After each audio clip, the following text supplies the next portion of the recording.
জনাব শান্ত, আপনার কাছে ফিরে আসতে চাই। এই যে সংবিধান সংস্কারের প্রস্তাবনা এসেছে সামনে, রাজনৈতিক দলগুলোর সাথে আলাপের পরে রোড ম্যাপটা সরকার দেবেন বলে আজকে তারা জানিয়েছেন। প্রশ্ন হচ্ছে, এই পরিবর্তনগুলো করেই কি আগামী নির্বাচনে যাওয়া প্রয়োজন, নাকি পরিবর্তন আসলে কি হবে সেজন্য নির্বাচিত সরকারের জন্য অপেক্ষা করা উচিত, নাকি গণপরিষদ নির্বাচন হওয়া উচিত? প্রথমত হচ্ছে এই যে 11টি কমিশন হয়েছে, যে 11টি কমিশন হয়েছে, প্রথমে 6টা পরে 5টা, এই কমিশনগুলি আবার কিন্তু প্রত্যেকটা রাজনৈতিক দলের কাছে কিন্তু তাদের লিখিত সুপারিশ চেয়েছে। সেখানে এই সংবিধান পরিবর্তন নিয়ে, নির্বাচন ব্যবস্থা নিয়ে বিভিন্ন রাজনৈতিক দল কিন্তু লিখিতভাবে তাদের পরামর্শ জমা দিয়েছে। বিএনপি, জামায়াত ইসলামী, অন্যান্য সকল রাজনৈতিক দল দিয়েছে। আমরা গণতন্ত্র মঞ্চ, রাজনৈতিক দল দেওয়ার পরে তার ভিত্তিতেই তো এরা বা আরও অংশীজনদের অনেকের মতামত দিয়েছে, নিজেরা নিজেদের থিঙ্কিংকে ছেলেটা যোগ করেছে। এইখানে যেহেতু এরকম একটা বিতর্ক আছে যে নির্বাচন পেছানোর জন্য নানান রকমের ইস্যু যুক্ত করছে কিনা সরকার, বা বিশেষ কোনো গোষ্ঠীকে সুবিধা দেবার জন্য নির্বাচন পেছানো হয় কিনা, যে কেউ এখনো শিশু আছে তাকে অন্তত কিশোর বা যুবক হওয়ার পর্যন্ত সময় দিতে হবে, সেই জন্য আমার একটু পিছিয়ে করলে ভালো হয়। কোনো কোনো গোষ্ঠী তারা ভাবছে যে 16 বছর 18 বছর আমরা দল গোছাতে পারিনি, কিছু করতে পারিনি, আমাদের একটু সময় পেলে ভালো হয়। উদ্দেশ্য কি সেটা, না উদ্দেশ্য আসলে সংস্কার? যদি সংস্কার হয় তাহলে এই যে বিভিন্ন রাজনৈতিক দলগুলো যে লিখিতভাবে ওপিনিয়ন দিয়েছে, এখানে কিন্তু এই সরকার বা এই কমিশনগুলো তারা চাইলে কিছু কমন ফ্যাক্টর পেয়ে যাবে, যে সব দলই যে পরামর্শ দিয়েছে তার কাছে এই এক্সটা সবার মধ্যে আছে, সো এক্স ইজ ডিসাইডেড, ওয়াইটা সবার মধ্যে আছে, Y is included in this list. এইভাবে করে সকল দলের কমন চাওয়া যে কটা, আপনি শুধু সে কটাকে এক জায়গায় করে যদি বলে দেন যে এই সিদ্ধান্ত, এই সংস্কারগুলা প্রত্যেক দলের চাওয়া ছিল, লিখিত এটা ডকুমেন্টেশন আছে, সো এই ব্যাপারে কোনো দলের আপত্তি নেই বলে আমরা ধরে নিচ্ছি, এগুলো আমরা করতে চাই, এখন আসেন আপনারা বলেন আমাদের এগুলা করতে কত সময় দিবেন, কতদিনে করা যায়, বা সেটা পাবলিক করে দিল, যে বিষয়ে কারো কোনো ওপিনিয়ন থাকলে দেন, দ্বিমত থাকলে, কারণ প্রত্যেকে তো লিখিত সবার কমন পড়েছে।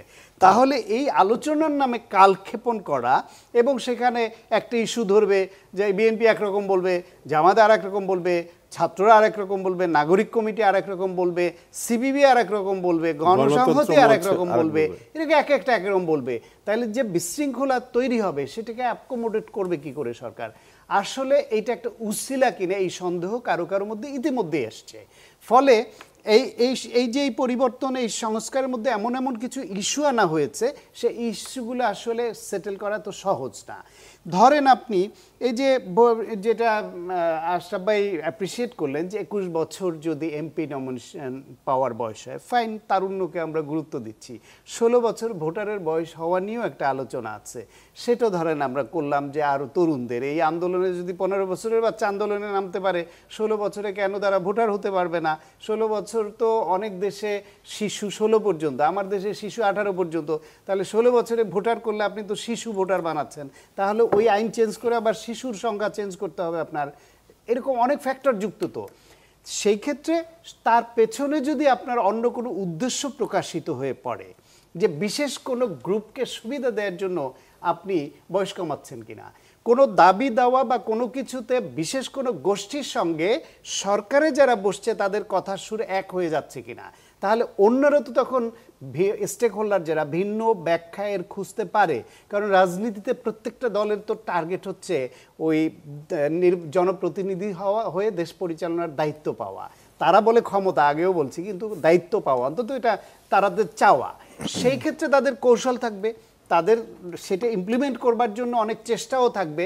সুতরাং তখন যদি মনে হয় যে এই যে নতুন যে রাজনৈতিক দল হচ্ছে, সেই দলের প্রতি, দল গঠন তাদের হৃষ্টপুষ্ট করবার প্রতি, বা তাদের এই যে অর্থের যোগান কিভাবে হচ্ছে, তারা এই কাদের দ্বারা পরিচালিত হচ্ছে, সেই সব বিষয় নিয়ে যদি জনমনে সন্দেহ তৈরি হয়, রাজনৈতিক দলগুলোর মধ্যে সন্দেহ হয়, এবং সেখানে যদি মনে করে সরকার বা সরকারের বিশেষ গোষ্ঠীর আনুকূল্য পাচ্ছে, তাহলে কি হতে পারে জটিলতা জানেন? যে কারণে রাজনৈতিক দলগুলো রাজনৈতিক দলের সরকারের অধীনে নির্বাচনে যেতে চায়নি এবং 3 মাস মেয়াদী তত্ত্বাবধায়ক সরকারকে তারা নিজেদের প্রতি অনাস্থা এনেও ওইটাকে ইনভাইট করেছে, যে যা রাজনীতিবিদদের বিশ্বাস করে না, অরাজনৈতিক এদের অধীনে নির্বাচন হতে হবে, 3 মাস টাইম মাত্র। সেইখানে এই সরকার যদি 1 বছর, 1.5 বছর, 2 বছর থাকে এবং তাদের যদি ওইরকম কারো প্রতি আনুকূল্য প্রকাশিত হয়ে পড়ে, তখন যদি বলে ওনাদের অধীনে নির্বাচন আমরা আস্থা পাই না, ওনাদের অধীনে নির্বাচন হলে বিশেষ কৌশলে তাদের দিকে কোনো রকম কারসাজি হতে পারে, so let us sit together এবং 3 মাসের জন্য তত্ত্বাবধায়ক সরকার দিয়ে ইলেকশন দিতে হবে। তখন কি হবে? নতুন জটিলতা তৈরি হবে। সেই জন্য এই সরকারের তরফ থেকে এত স্পর্শকাতর বিষয় অপেক্ষা করছে এবং সতর্ক হওয়ার দরকার আছে।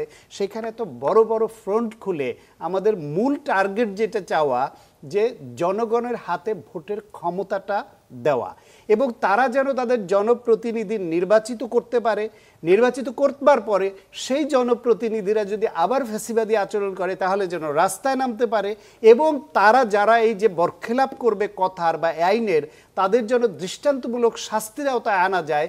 যদি ইতিপূর্বে যারা করেছে তাদেরও শাস্তি দিয়ে দৃষ্টান্ত স্থাপন করা যায়, এইরকম বেসিক কিছু জায়গার মধ্যে থেকে আসলে আমরা কাঙ্ক্ষিত ফল যতটা পাবো, কম সময়ে বেশি ফল পাবো। যদি আপনার অনেকগুলো ফ্রন্ট খোলা হয় এবং অনেকভাবে এটাকে জটিল করে ফেলা হয়, তাহলে এইটা হিতে বিপরীত হতে পারে। অনেক ধন্যবাদ।